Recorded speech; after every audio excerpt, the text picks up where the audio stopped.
जी कैफ 4 आज के लेक्चर का आगाज करते हैं। टॉपिक हमारा चल रहा है पार्टनरशिप। पार्टनरशिप का टॉपिक हमारे 3 चैप्टर्स में डिस्कस हुआ है, chapter 11, chapter 12, chapter 13। Chapter 11 complete कर चुके हैं हम, जिसमें हमने पार्टनरशिप के एसेंशियल्स पढ़े, पार्टनर्स की टाइप्स पढ़ी, पार्टनरशिप की टाइप्स पढ़े। आज हम चैप्टर 12 स्टार्ट करने जा रहे हैं, जिसमें बेसिकली पार्टनर्स के जो आपस के राइट्स और ड्यूटीज़ होते हैं ये डिस्कस करेंगे।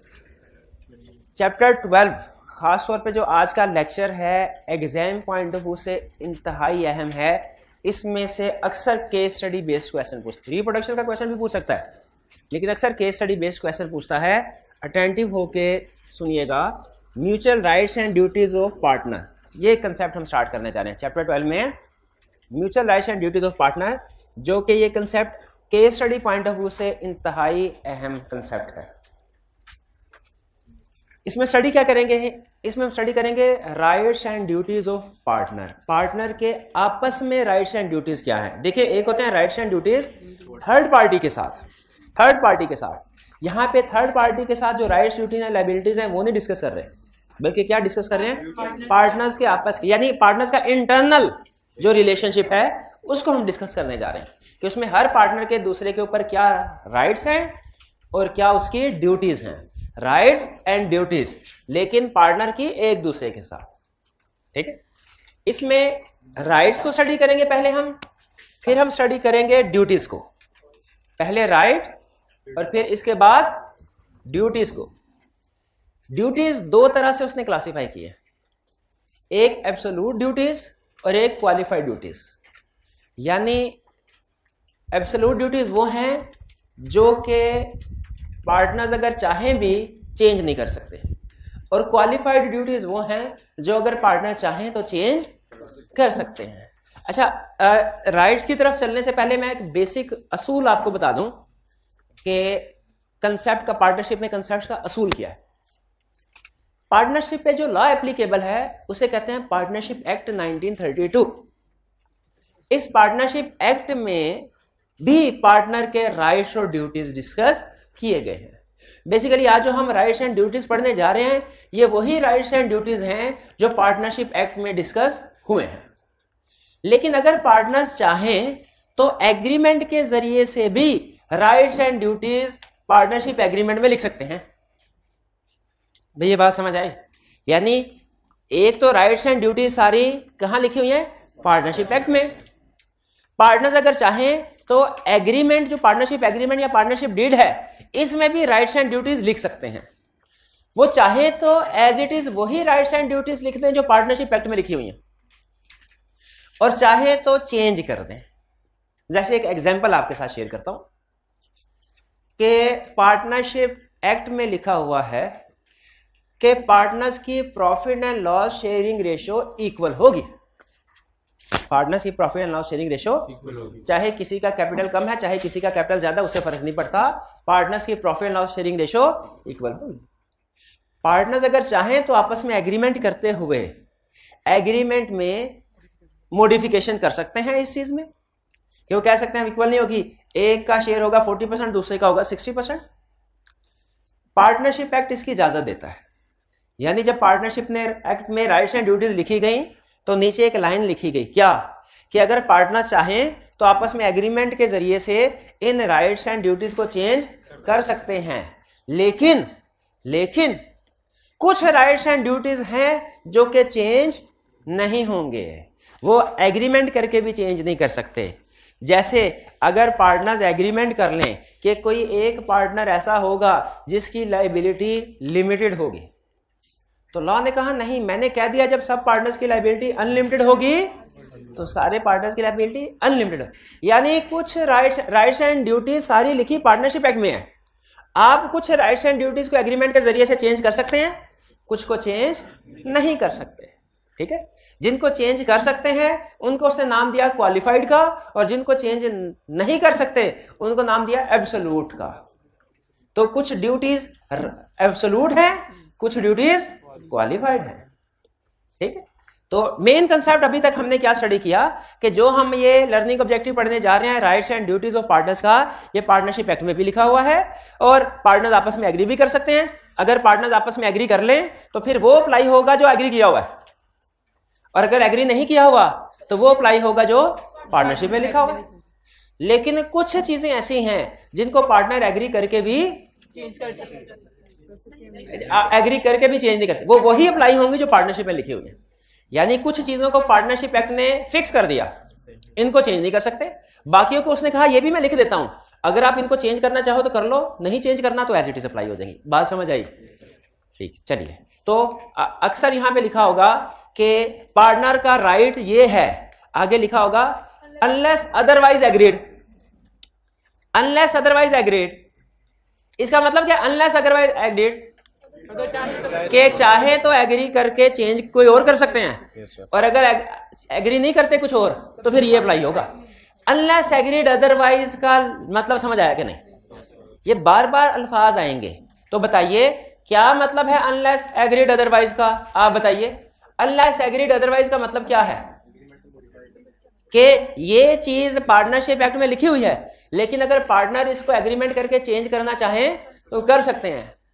अगर चेंज किया तो चेंज वाला वर्जन अप्लाई होगा, चेंज नहीं किया तो ये अप्लाई होगा।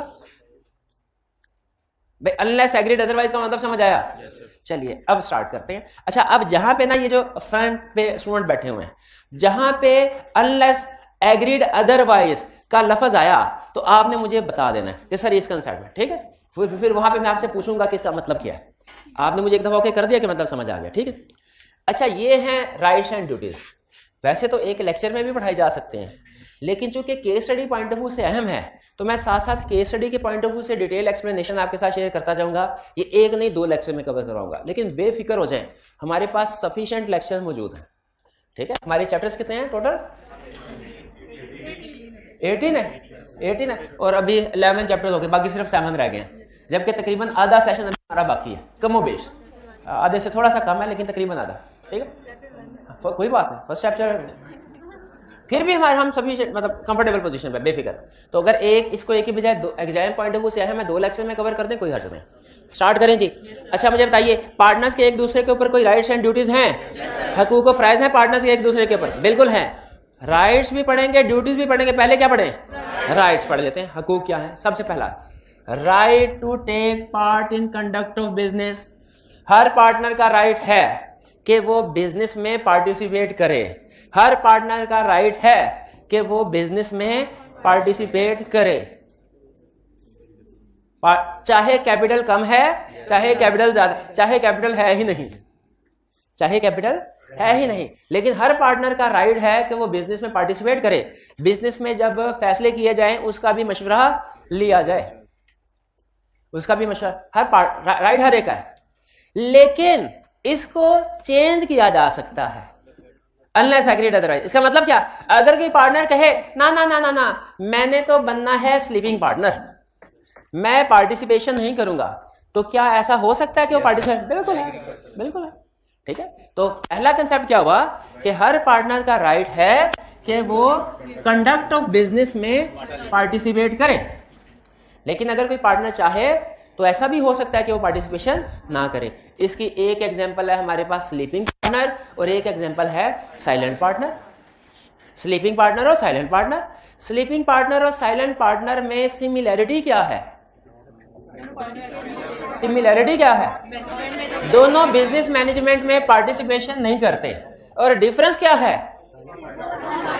स्लीपिंग पार्टनर के बारे में कोई नहीं जानता कि ये भी पार्टनर है, साइलेंट के बारे में लोग जानते हैं।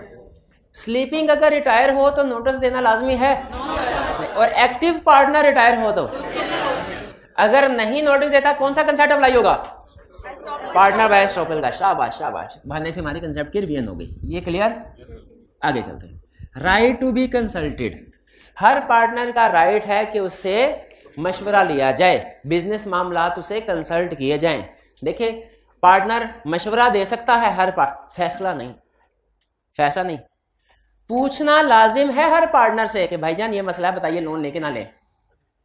फैसला मेजोरिटी की बेस पे होगा, फैसला मेजोरिटी की बेस पे होगा। कंसल्ट हर एक को किया जाएगा, डिसीजन मेजोरिटी की बेस पे होगा। अच्छा, लेकिन ये ध्यान में रखिएगा, कुछ फैसले ऐसे हैं जो बहुत अहम हैं, उनमें डिसीजन 100% की बेस पे होगा, यानी सारे के सारे पार्टनर्स एग्री करेंगे, सारे के सारे पार्टनर्स की कंसेंट होगी तो वो काम किया जाएगा, वरना काम नहीं किया जाएगा। फिर से सुन लें, राइट टू बी कंसल्टेड का मतलब क्या है? हर पार्टनर से मशवरा लिया जाएगा, लेकिन फैसला किस बेस पे होगा? नॉर्मली मेजोरिटी की बेस पे। लेकिन कुछ केसेस ऐसे हैं जिनमें फैसला 100% की ऑल पार्टनर की कंसेंट होगी तो फिर होगा, वरना नहीं होगा। आप बता सकते हैं अभी तक हमने भी ऐसे माइनर को अगर एडमिट करना है इनटू बेनिफिट्स, सारे पार्टनर की कंसेंट होगी तो फिर होगा, वरना नहीं। या इससे भी आसान एग्जांपल, ट्रांसफर ऑफ इंटरेस्ट। अगर किसी को शेयर ट्रांसफर करना किसी पार्टनर ने, सारे पार्टनर की कंसेंट होगी तो ट्रांसफर करेगा, वरना नहीं करेगा। ठीक है, सब पार्टनर और ट्रांसफर ऑफ इंटरेस्ट एक ही कंसेप्ट है, एक ही कंसेप्ट है। हाँ, पार्टनरशिप खत्म करनी हो, नया पार्टनर आना है ना, उसके लिए सारे पार्टनर की कंसेंट जरूरी है। पार्टनरशिप खत्म करनी हो, वो डिपेंड करता है, किस पे डिपेंड करता है? हाँ, पार्टनरशिप एट विल है कि पर्टिकुलर है? पार्टनरशिप एट विल है तो सारे पार्टनर के कंसेंट जरूरी नहीं है, एक ही पार्टनर नोटिस देके डिसॉल्व कर सकता है फर्म को। लेकिन अगर पर्टिकुलर पार्टनरशिप है फिर आपकी बात ठीक है, फिर सारे पार्टनर की कंसेंट जरूरी होगी। तो ये दूसरा कंसेप्ट समझ आ गया आपको, right to be consulted. Consult हर पार्टनर को किया जाएगा, फैसला मेजोरिटी की बेस पे होगा। लेकिन कुछ फैसले ऐसे हैं जो कि सारे पार्टनर्स एग्री करेंगे तो फिर किए जाएंगे, वरना नहीं। 3 फैसले ऐसे बताए भाई। ये दूसरा पॉइंट क्लियर हो गया, right to be consulted. Right to take part in conduct of business भी क्लियर, ठीक है। राइट टू बी कंसल्टेड भी, इसमें सरसरी कंसेप्ट क्या है? राइट टू टेक, हर पार्टनर का राइट है। और इसमें अंदर का कंसेप्ट क्या है? डिटेल वाला, अगर कोई पार्टनर चाहे तो वो स्लीपिंग भी बन सकता है। राइट टू बी कंसल्टेड, ऊपर वाला कंसेप्ट क्या है? हर एक से कंसल्टेशन ली जाएगी। और केस स्टडी का कंसेप्ट क्या है? डिसीजन मेजॉरिटी की बेस पे होंगे, लेकिन कुछ डिसीजन है 100% पार्टनर की कंसेंट से होंगे। क्लियर जी? यहाँ पे क्वेश्चन पूछिए सर। लेकिन एक्टिव पार्टनर होता है वो बिजनेस के डिसीजंस लेता है, लेकिन वो कंसल्ट नहीं करता बाकी स्लीपिंग पार्टनर से। हाँ, यहाँ पे राइट टू टेक पार्ट का मतलब, अब इसमें अगर कोई स्लीपिंग पार्टनर है तो जाहिर है फिर उससे कंसल्ट नहीं किया जाएगा। अगर उससे भी कंसल्ट किया जाए तो फिर वो स्लीपिंग किस चीज का है?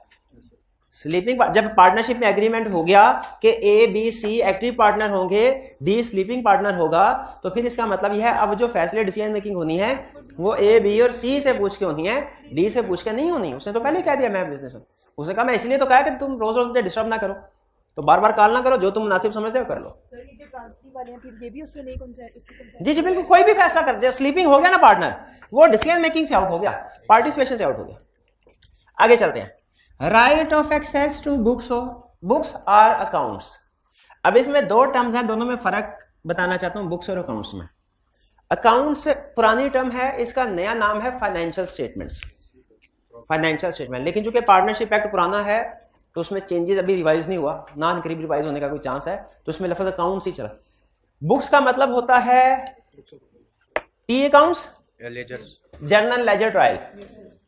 अकाउंटिंग साइकिल पढ़ते हैं ना, अकाउंटिंग साइकिल, उसमें पढ़ा जर्नल लेजर ट्रायल, उसके बाद इनकम स्टेटमेंट, बैलेंस शीट वगैरह। तो जो जर्नल लेजर ट्रायल ये वाला हिस्सा है इसको कहते हैं बुक्स। और जो income statement, balance sheet, cash flow वाला हिस्सा है इसे कहते हैं अकाउंट्स। और नया नाम क्या है? Financial statements. Financial statement. तो यहां पे क्या कह रहा है? Right of access to books और अकाउंट। हर पार्टनर का राइट है कि वो अगर अकाउंट्स को इंस्पेक्ट करना चाहे अकाउंट्स को देख सकता है, बुक्स को इंस्पेक्ट करना चाहे, हर पार्टनर का राइट है अकाउंट्स को देखना चाहे अकाउंट्स को देख सकता है, बुक्स को देख सकता है। ये तो हुआ बज़ाहिर कंसेप्ट। अब डीप कंसेप्ट क्या है इसमें? डीप कंसेप्ट क्या है इसमें? डीप कंसेप्ट ये है कि क्या ये वाला राइट ट्रांसफर ऑफ इंटरेस्ट और माइनर को भी अवेलेबल है कि नहीं? शाबाश, इसका जवाब है नहीं। क्यों नहीं? पार्टनर नहीं है। ये याद रखिएगा, जब ट्रांसफर और माइनर वाला कंसेप्ट आएगा ना, उसमें ये बुक्स और अकाउंट्स वाला चीज उधर भी डिस्कस हो रही होगी, तो उधर मैं आपको याद कराऊंगा। आप कहेंगे सर ये अकाउंट्स क्यों नहीं देख सकते? तो मैं कहूँगा पार्टनर नहीं है, राइट तो पार्टनर के पास है। आगे चलते हैं। हाँ, स्लीपिंग पार्टनर के पास ये राइट होगा, बिल्कुल बिल्कुल। वो डिसीजन मेकिंग में सब पार्ट, भाई ट्रांसफरी ही सब पार्टनर होता है, अभी समझा गया। ट्रांसफरी और सब पार्टनर एक ही चीज है।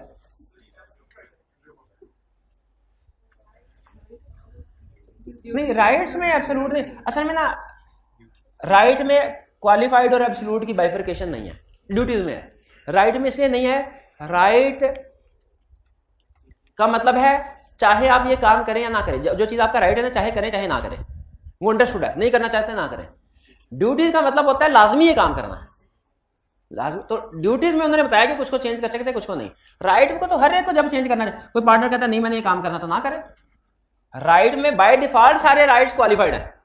इन शॉर्ट, बाय डिफॉल्ट सारे राइट्स, क्योंकि राइट का मतलब यही है चाहे आप इस चीज के ऊपर अमल करें चाहे ना करें। राइट ड्यूटीज के ऊपर लाजमी अमल करना। फिर राइट टू शेयर, अच्छा इसमें बुक में कोई पॉइंट तो नहीं ऐसा जो रह गया हो? सारे अच्छा आगे चलते हैं, क्योंकि बाज़ औक़ात ना असल में कंसेप्ट ज्यादा है, हर एक के अंदर कुछ चीजें हैं जो मेरे ज़हन में आ रही है, मैं डिस्कस कर रहा हूं। लेकिन मैं भी कोई एक आधी चीज रह जाए तो मैं नहीं चाहता कि इसकी वो केस स्टडी में टेस्ट हो सकती है। केस स्टडी पॉइंट जो बताया बहुत है। Right to share profits equally, partners का राइट है।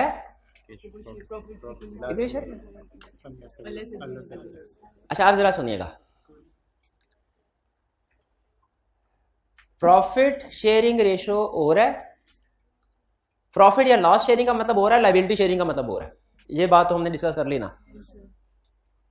क्या ऐसा पॉसिबल है कि कुछ लोग प्रॉफिट या लॉस शेयर कर रहे हों, सॉरी कुछ लोग प्रॉफिट शेयर कर रहे हो लॉस ना कर रहे हो? पॉसिबल है? इसका मतलब प्रॉफिट रेशियो लादा, लॉस शेयरिंग रेशियो लादा। क्या ऐसा पॉसिबल है कुछ लोग प्रॉफिट शेयर कर रहे हैं लॉस नहीं कर रहे? मतलब अच्छा पॉसिबल है लॉस शेयर नहीं कर रहे, लायबिलिटी शेयर कर रहे हैं। लायबिलिटी हर पार्टनर शेयर करेगा। ऐसा तो पॉसिबल है कि कुछ लोग लॉस शेयर ना करें, कुछ पार्टनर लॉस शेयर ना करें, ऐसा पॉसिबल है। लेकिन यह पॉसिबल नहीं है कि लायबिलिटी शेयर ना करें। लायबिलिटी हर पार्टनर शेयर करेगा। ठीक है, अच्छा वापस आते हैं। मेन हेडिंग हमारी क्या है? Right to share profit equally. एक पार्टनर का, उन्होंने ये लिखा हुआ है कि अगर पार्टनर आपस में शेयरिंग रेशियो एग्री करना चाहें कोई भी कर सकते हैं। अगर शेयरिंग रेशियो एग्री नहीं की तो इक्वल होगी सबकी। सारे पार्टनर्स की प्रॉफिट शेयरिंग रेशियो क्या होगी? इक्वल। हाँ, अगर चेंज करना चाहें तो कर सकते हैं। मुझे बताइए, दो पार्टनर हैं ए और बी, एक ने 10 लाख रुपया लगाया, बी ने 20 लाख रुपया लगाया, दोनों की प्रॉफिट शेयरिंग रेशियो क्या होगी? 1:2 या इक्वल? 1:2। याद रखे, रेशो अगर मेंशन नहीं है तो इक्वल होती है। Capital contribution ratio profit sharing ratio नहीं होती। कैपिटल कंट्रीब्यूशन अलग कंसेप्ट है, चाहे कोई करे चाहे कोई ना करे। प्रॉफिट शेयरिंग रेशो अलग कंसेप्ट है। एक गलत स्टूडेंट चीज समझ रहे होते हैं कि अगर profit loss sharing ratio question में नहीं ना दी हुई तो जिसका जितना कैपिटल है उस लिहाज से प्रॉफिट शेयरिंग रेशो होगी। ये कंसेप्ट गलत है। अगर प्रॉफिट शेयरिंग रेशो क्वेश्चन में नहीं दी हुई, वो इक्वल। किसी केस स्टडी में अगर आपको प्रॉफिट शेयरिंग रेशो वो नहीं देता तो वो क्या होगी? इक्वल होगी। कैपिटल इररेलेवेंट है, कैपिटल इररेलेवेंट है। क्लियर हुई ये बात? चलिए, तो मेन कंसेप्ट क्या हुआ? सारे पार्टनर्स प्रॉफिट को इक्वली शेयर करेंगे, लेकिन अगर चेंज करना चाहें तो कर सकते हैं। अच्छा मुझे बताइए, अगर पार्टनर ने profit loss sharing ratio agree नहीं की तो क्या रेशियो होगी? इक्वली। अच्छा, अगर प्रॉफिट शेयरिंग रेशियो एग्री की, लॉस शेयरिंग रेशियो एग्री नहीं की, तो जो जिस रेशियो से प्रॉफिट शेयर हो रहा है उसी से लॉस होगा। अच्छा, profit and loss sharing ratio agree की, लायबिलिटी शेयरिंग रेशियो एग्री नहीं की, वो सबकी अनलिमिटेड होगी। शाबाश शाबाश। तो ये क्लियर हो गया। चलिए, तो अगर पार्टनर आपस में एग्री करें तो डिफरेंट रेशियो कर सकते हैं, वरना नॉर्मली क्या होगा? इक्वल। ये कंसेप्ट समझ आ गया? ठीक है, ठीक। इसमें मेन कंसेप्ट तो जो बाहिर कंसेप्ट है वो तो इतना ही है कि सारे पार्टनर इक्वली शेयर करेंगे, लेकिन डीप कंसेप्ट इसमें और क्या छुपे हुए हैं कि डिफरेंट रेशियो एग्री करना चाहे डिफरेंट रेशियो भी एग्री कर सकते हैं। अगर रेशियो मेंशन नहीं है केस स्टडी में तो इक्वल होगी, कैपिटल की रेशियो से नहीं करेंगे। और अगर प्रॉफिट, अगर कुछ भी रेशियो मेंशन नहीं है तो वो इक्वल है, और अगर रेशियो मेंशन है उसके मुताबिक डिस्ट्रीब्यूशन होगी। अगर प्रॉफिट की रेशियो मेंशन है, लॉस की नहीं, तो जो प्रॉफिट की रेशियो होगी वही होगी। यानी ऐसा नहीं होगा कि वो केस स्टडी में आपसे पूछेगा कि एक केस स्टडी में 3 पार्टनर है, उन्होंने प्रॉफिट शेयरिंग रेशियो एग्री की 30-40%, लॉस आ गया, उन्होंने कहा लॉस तो हमने एग्री किया ही नहीं था, हम सारे ही पार्टनर्स इन प्रॉफिट हैं। ऐसा पॉसिबल है? नहीं नहीं नहीं नहीं, एक आधा पार्टनर प्रॉफिट ओनली हो सकता है, सारे तो नहीं, सारे पार्टनर प्रॉफिट तो लॉस किसने दे, पब्लिक ने, पब्लिक अनलिमिटेड लायबिलिटी हो। तो इसीलिए अगर लॉस शेयरिंग रेशो ना दी हुई, आपने ये नहीं अज्यूम करना कि किसी को भी लॉस नहीं मिलेगा, आपने अज्यूम करना जो प्रॉफिट शेयरिंग रेशो है वही लॉस की शेयरिंग रेशो है। अच्छा, अब इसके बाद जरा अलर्ट हो जाए। एक है इंटरेस्ट ऑन कैपिटल, एक है interest on advance. Interest on capital, interest on advance. Interest on capital क्या होता है? किसी भी पार्टनर ने जो कैपिटल, ये आपने काउंटिंग में एडजस्टमेंट की है कभी? Interest on capital is to be charge at 10%, accounting में कभी ये एडजस्टमेंट किया की हुई है? अच्छा, इंटरेस्ट ऑन कैपिटल होता है। और इंटरेस्ट ऑन एडवांस या इंटरेस्ट, क्या आपने अकाउंटिंग में ये भी एडजस्टमेंट किया है कि कोई ओनर बिजनेस को लोन भी दे सकता है? यानी ओनर वैसे तो जो बिजनेस देता है वो कैपिटल का हिस्सा बनते हैं, लेकिन अगर ओनर ये कहे कि मैं कुछ आर्जी वक्त के लिए लोन दे रहा हूं, एडवांस दे रहा हूं, तो उसे कैपिटल में नहीं लिखा जाता, उसे कहां लिखा जाता है? लोन। तो इंटरेस्ट ऑन लोन या इंटरेस्ट ऑन एडवांस एक ही चीज है, लोन या एडवांस एक, लेकिन एडवांस और कैपिटल में फर्क है। क्या मैं फर्क है दोनों में, समझ आया? अच्छा, इसमें बताइए, पार्टनरशिप एक्ट कहता है एक के ऊपर इंटरेस्ट मिलना तो समझ में आता है और दूसरी के ऊपर इंटरेस्ट मिलना समझ में नहीं आता। दो चीजें हैं, एक है लोन या एडवांस और दूसरा है कैपिटल। और पार्टनरशिप एक्ट क्या कहता है? एक के ऊपर इंटरेस्ट देना समझ आता है और दूसरे के ऊपर इंटरेस्ट देना समझ नहीं। बताइए किसके ऊपर समझ आता है? लोन के ऊपर। क्या बाहर की किसी पार्टी से भी अगर लोन उठाते हैं आपको इंटरेस्ट देना पड़ता?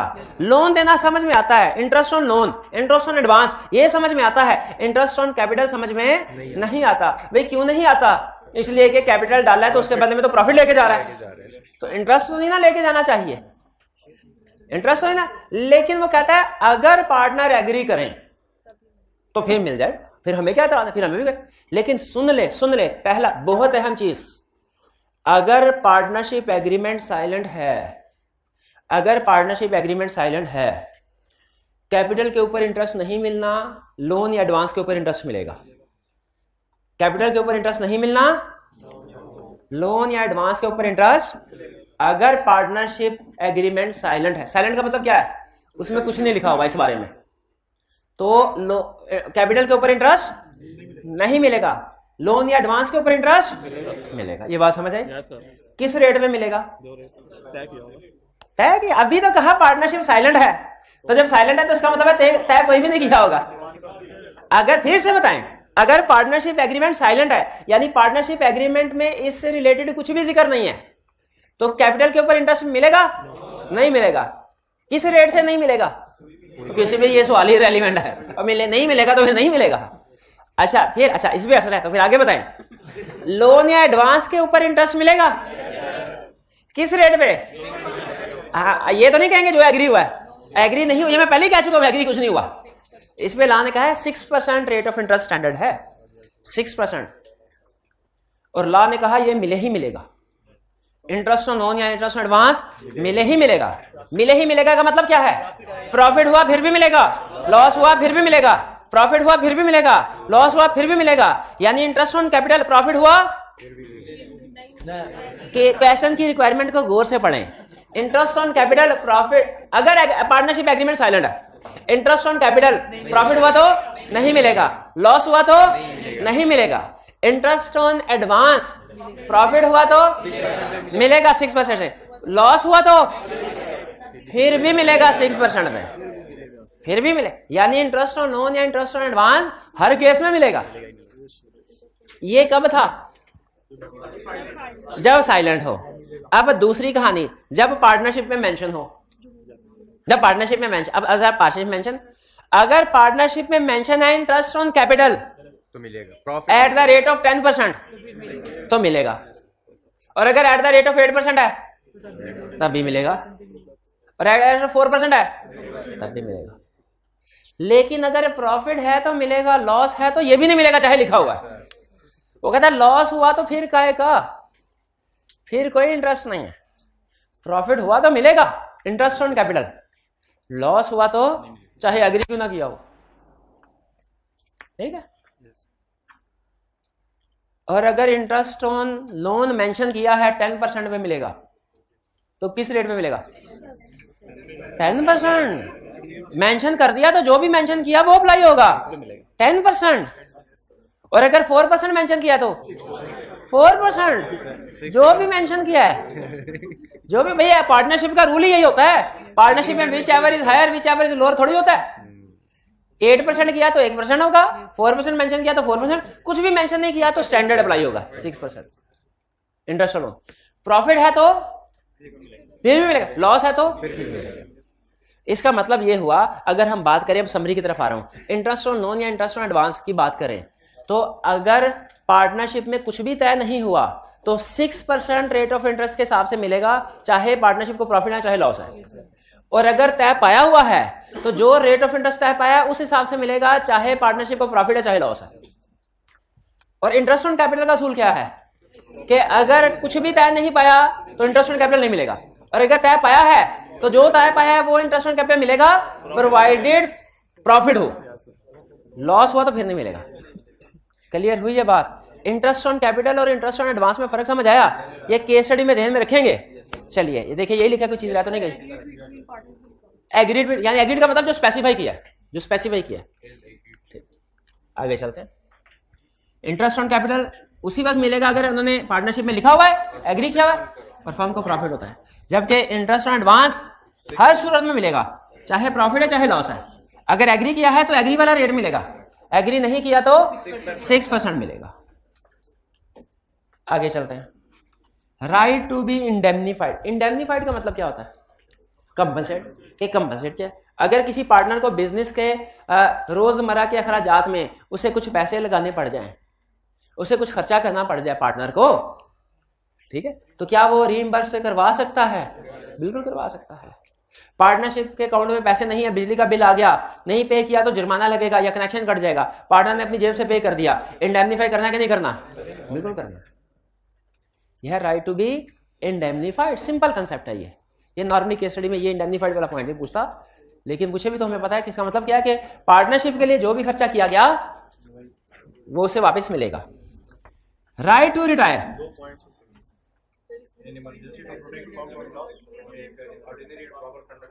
हाँ, इंडेमनीफाइड। इसमें आगे दो एग्जांपल दे रहा है। एक कह रहा है कि एक रूटीन के बिजनेस में अगर कोई एक्सपेंसेस इनकर किए वो तो वापस होंगे ही, एक अगर इमरजेंसी में किए, ये इमरजेंसी वाला पॉइंट याद है आपको? ये एजेंसी वाले में भी किया था हमने कि अगर इमरजेंसी की सिचुएशन है तो अपने प्रिंसिपल को नुकसान से बचाने के लिए एजेंट अपनी अथॉरिटी से एक्सीड कर सकता है और वो डिसीजन ले सकता है, वो मुल्तान से लाहौर वाले। उसी तरह मुझे बताइए, अगर किसी चीज से पार्टनरशिप को नुकसान होने का खतरा हो तो पार्टनरशिप को लॉस से बचाने के लिए कोई पार्टनर अपनी अथॉरिटी से बढ़ के कोई खर्चा कर सकता है? वो खर्चा उसे इंडेमनीफाई किया जाएगा कि नहीं? किया जाएगा, क्योंकि उसने अपना भला नहीं सोचा बल्कि पार्टनरशिप का, फर्म का भला सोचा। Indemnified. Next, right to retire. क्या हर पार्टनर का हक है कि वो रिटायर हो? ये डिपेंड करता है। अगर पार्टनरशिप एट विल है तो राइट है, राइट है, वो नोटिस दे दे, पब्लिक नोटिस दे दे, नोटिस नहीं पब्लिक नोटिस दे दे। अगर पार्टनरशिप एट विल है, नोटिस में और पब्लिक नोटिस में क्या फर्क है? नोटिस है किसी एक पार्टनर को दे दिया बस, और पब्लिक नोटिस क्या है? अखबार ने दे दिया पब्लिक। और अगर पर्टिकुलर पार्टनरशिप है तो जब तक सारे पार्टनर की रजामंदी नहीं होगी रिटायर नहीं हो सकता। इसका मतलब है right to retire partnership at will में है, पर्टिकुलर पार्टनरशिप में नहीं, उसमें सारे पार्टनर की कंसेंट जरूरी होगी। ये तो हमने पढ़ा था ना कि जब पार्टनरशिप को डिसॉल्व करने के लिए सारे पार्टनर की कंसेंट जरूरी हो तो वो पार्टनरशिप एट विल नहीं रहती। पढ़ा था कि नहीं पढ़ा था? ठीक है, वो फिर कौन सी पार्टनरशिप है? Particular partnership. और इसी तरह पर्टिकुलर पार्टनरशिप भी पार्टनरशिप एट विल बन सकती है। वो कब? जब पीरियड या प्रोजेक्ट खत्म होने के बाद भी कंटिन्यू रहे। शाबाश। Right of outgoing. अच्छा, ये भी केस स्टडी के पॉइंट ऑफ व्यू से बहुत कंसेप्ट अहम है। ये इंटरेस्ट वाले भी अहम थे केस स्टडी में, ये हमारे फ्यूचर टॉपिक्स के हवाले से अहम। Right of outgoing partner. Outgoing partner कौन होता है? जो पार्टनरशिप छोड़ के जा रहा है, वो रिटायरिंग पार्टनर भी हो सकता है, वो डिसीज्ड पार्टनर भी हो सकता है। यानी किसी की डेथ हो गई, ये उस पर भी यही कंसेप्ट अप्लाई होगा आउटगोइंग पार्टनर वाला, और कोई रिजाइन करके चला गया उस पर भी यही कंसेप्ट होगा आउटगोइंग पार्टनर वाला। तो आउटगोइंग पार्टनर, इसके राइट क्या है?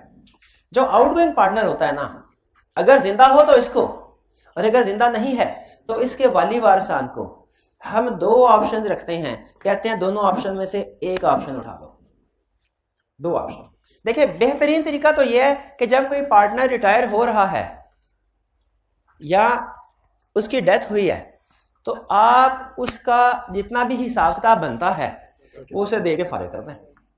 बेहतरीन तरीका तो यह है, इसको कहते हैं अकाउंट सेटल करना। लेकिन अगर फर्म के पास पैसे नहीं है और वो अकाउंट सेटल करने की पोजीशन में नहीं है, फर्म के पास पैसे नहीं अकाउंट सेटल करने की, तो फिर वो क्या करे? फिर क्या करे? फिर वो दो ऑप्शंस दे। दो ऑप्शन दे। किसको दो ऑप्शंस दे? रिटायरिंग पार्टनर को या उसके रिप्रेजेंटेटिव को, लीगल। दो ऑप्शंस दे। वो दो ऑप्शंस क्या है? ओके, या तो आपका जितना बैलेंस बनता है, हमने कैलकुलेट किया सर 15 लाख बनता है, लेकिन हम आपको पे करने की पोजीशन में नहीं है।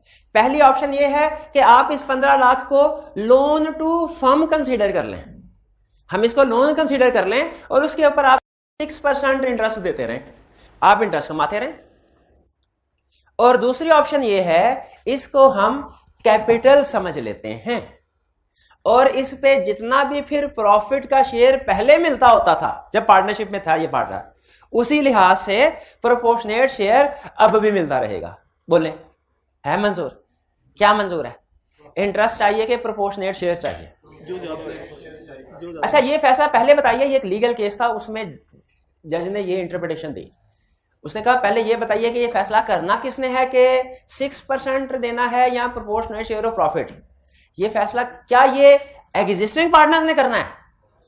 नहीं, वहां पे एग्जिस्टिंग पार्टनर ने फैसला किया था कि 6% देंगे। जज ने कहा ना ना ना, पार्टनरशिप एक्ट को ध्यान से पढ़ो, ये राइट रिटायरिंग पार्टनर या उसके लीगल रिप्रेजेंटेटिव का है।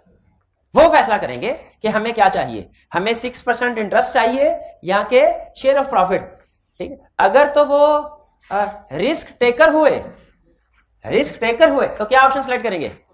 प्रोपोर्शनेट शेयर ऑफ प्रॉफिट, क्योंकि इसमें रिस्क क्या है कि नुकसान हो गया ना तो पैसे कम हो जाएंगे, जबकि लोन में प्रॉफिट लॉस से कोई फर्क नहीं पड़ता, जो इंटरेस्ट फिक्स हुआ है वही मिलेगा। तो ये दोनों ऑप्शन दी जाएंगी, कोई एक ऑप्शन सेलेक्ट करेंगे। जो रिप्रेजेंटेटिव हैं वो कोई एक ऑप्शन सेलेक्ट करेंगे, कौन सी? या interest at the rate of 6% वाली या प्रोपोर्शनेट शेयर ऑफ प्रॉफिट वाले। तो जो वो शेयर करेंगे, जो सेलेक्ट करेंगे उसके मुताबिक ट्रीट कर लेंगे। ठीक है, तो आउटगोइंग पार्टनर का राइट क्या है कि वो या उसके लीगल रिप्रेजेंटेटिव या तो 6% इंटरेस्ट मिलेगा या प्रोपोर्शनल शेयर, जब तक कि अकाउंट सेटल नहीं होता। अकाउंट सेटल हो जाए तो फिर हो गया। Clear? Next, variation in partnership. अच्छा, मैंने आपको याद है इस जगह पे एक कंसल्ट बताया था, राइट टू बी कंसल्टेड में। क्या मशवरा सबसे होगा, फैसला किस बेस पे होगा? जो डे टू डे डिसीजन है मेजोरिटी की बेस पे होगा। लेकिन कुछ फैसले ऐसे हैं जिनमें सबकी कंसेंट से होगा। जैसे जब कभी पार्टनरशिप में वेरिएशन होगी सबकी कंसेंट से होगी, इसमें मेजोरिटी वाला रूल नहीं लगेगा, इसमें ऑल कंसेंट का रूल लगेगा। To change nature of business, क्या मतलब? टेक्सटाइल का काम कर रहे हैं, हम कहते हैं नहीं शुगर का काम करना है, शुगर का कर रहे हैं तो नहीं अब वीट का काम करना है, वीट का काम कर रहे हैं तो हमने कहा नहीं कोई सर्विस सेक्टर में जाते हैं। नेचर ऑफ बिजनेस चेंज करना, सारे पार्टनर्स मानेंगे तो फिर नेचर ऑफ बिजनेस चेंज होगा, वरना नहीं, ये मेजोरिटी की बेस पर डिसीजन नहीं होगा। दूसरी example, to change constitution. Constitution का मतलब यह है कि किसी नए पार्टनर को ऐड करना।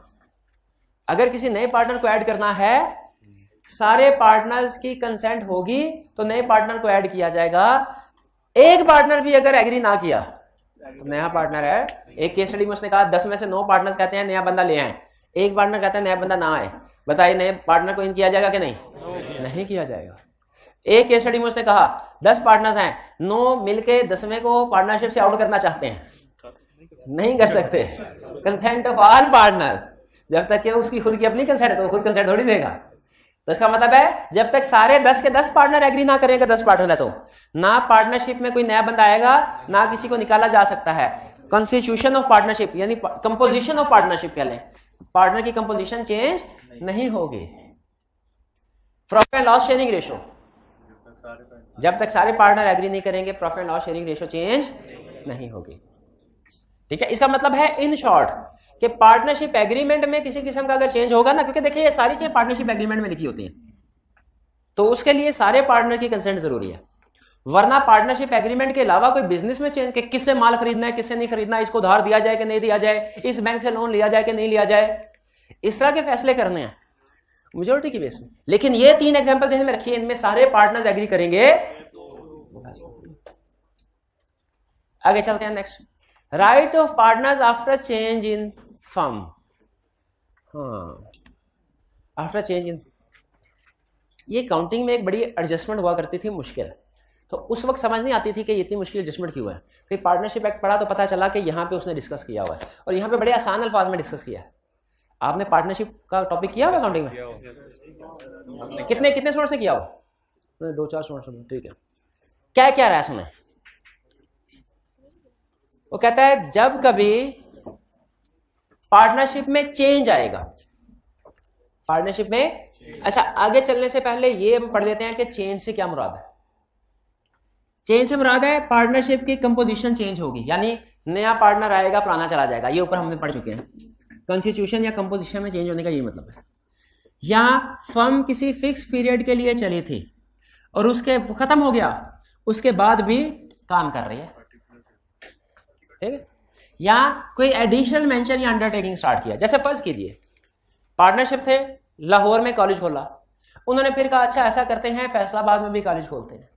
फैसलाबाद में जो कॉलेज खोला इसकी profit and loss sharing ratio agree नहीं हुई, क्या हो? वही होगी जो चेंज से पहले थी। यही बता रहा है कि पार्टनरशिप फर्म में कोई चेंज आता है ना, तो पार्टनर्स की आपस की रेशो वही होगी जो पुरानी थी, अनलेस कि आप चेंज कर दें, एग्री कर दें। अगर एग्री कर, आपने चेंज कर लिया आपस में एग्री करके, वो ठीक है। लेकिन अगर एग्री नहीं होता कुछ, तो वो सेम रेशो होगी जो पहले थी। इसके 3 एग्जांपल्स आपके साथ शेयर कर रहा हूं। पहली एग्जांपल, अगर कोई एडिशनल प्रोजेक्ट चलाते हैं, वीट का बिजनेस था, हमने कहा साथ टेक्सटाइल का बिजनेस भी स्टार्ट करते हैं। वीट के बिजनेस में profit loss sharing ratio agree की हुई है, टेक्सटाइल वाले में एग्री नहीं की जो पहले थे। पर्टिकुलर पार्टनरशिप थी, profit loss sharing ratio agree की हुई थी, पीरियड कंप्लीट हो गया, पार्टनरशिप एट विल में कन्वर्ट हो गई, लेकिन अब partnership profit loss sharing ratio agree नहीं की हुई, वही होगी जो पहले वाले थे। अगली एग्जांपल सुने, इसमें थोड़ा ट्विस्ट है। पार्टनर्स की रेशियो है 1ABC, 3 पार्टनर है। ए को मिलता है 30%, बी को मिलता है 30%, सी को मिलता है 40%। ठीक है, या इसको ना थोड़ा चेंज कर लेते हैं सारे, इसको 20%, इसको 30%, इसको 50%। कंपोजिशन में चेंज होने लगा है कॉन्स्टिट्यूशन में। कैसे? नया पार्टनर, पहले नया पार्टनर ले आते हैं, डी आ गया। ठीक है, डी को मिला, फैसला किया इन्होंने कि डी को 50% शेयर देना। डी का शेयर कितना होगा? डी का शेयर तो एग्री हुआ, ए बी सी का एग्री, इनका क्या शेयर होगा फिर? वही जो पुराना था वो तो हो ही नहीं सकता, प्रोपोर्शनेट होगा। यानी कंसेप्ट ये है, जब कभी पार्टनरशिप में चेंज आएगा, पुराने पार्टनर्स की आपसी रेशो सेम रहेगी। पुराने पार्टनर्स की आपसी रेशो, यानी अब ये जो 2, 3, 5 है ना, अब ये रेशो बन जाएगी 1, 15, 25, 10, 15, 25%, ये बन जाएगी। अब देखिए आपस की रेशो उनकी सेम रही, तो वो तो चूंकि नया कोई पार्टनर आ ही नहीं रहा था, ना कोई पुराना जा रहा था, तो इन दोनों एग्जांपल में जो पहले प्रॉफिट और शेयरिंग रेशो थी वही नहीं रही। लेकिन जब कंपोजिशन चेंज होगी ना, तो कंसेप्ट है कि रेशो वही रहेगी, लेकिन पार्टनर की आपस की रेशो कंसेप्ट समझ आया? नहीं। एक एग्जांपल, अगर ये समझ आ गई तो फिर ये कंसेप्ट खत्म, और इस कंसेप्ट के साथ चलें लेक्चर भी खत्म। और बताएं, ड्यूटीज फिर बताएंगे। लेकिन अगर ये आपने गलत कैलकुलेशन कर दी ना तो फिर ड्यूटीज में पढ़ाऊंगा, चाहे 2 कंसेप्ट क्यों ना पढ़ाऊंगा, ड्यूटी पढ़ाऊंगा। अगर सही कैलकुलेशन कर दी तो लेक्चर यहीं खत्म। ए बी सी 3 पार्टनर्स हैं, profit loss sharing ratio A की 20%, बी की 30%, सी की 50%। ठीक है, सी रिटायर हो गया, कंपोजिशन चेंज हो गई, कॉन्स्टिट्यूशन चेंज हो गई। ए और बी की, मेरा ख्याल है पार्टनरशिप एक्ट में लिखा हुआ है कि इनकी रेशियो पुरानी रहेगी, तो इनकी 20% और 30% ही रहेगी, 50% अब ये मुझे दे दिया करेंगे। हाँ, आपस की रेशियो सेम रहेगी। हाँ, ये बन जाएगी 40% शाबाश, और ये 60%, आपस की रेशियो वही, लेकिन इसको 100 पूरा भी तो करना है। ठीक है, हाँ जी शाबाश। तो ये हमने राइट्स जो थे आज कंप्लीट कर लिए। ड्यूटीज इंशाल्लाह नेक्स्ट लेक्चर में कंप्लीट। इसको अच्छे तरीके से पढ़ लीजिएगा, और पढ़ने से ज्यादा जरूरी है समझ लीजिएगा, क्योंकि केस स्टडी में कंसेप्ट टेस्ट होगा। ठीक है जी, असाइनमेंट आज कोई नहीं, आपकी असाइनमेंट कोई नहीं। आज का लेक्चर यहाँ पे खत्म करते हैं। अल्लाह हाफिज।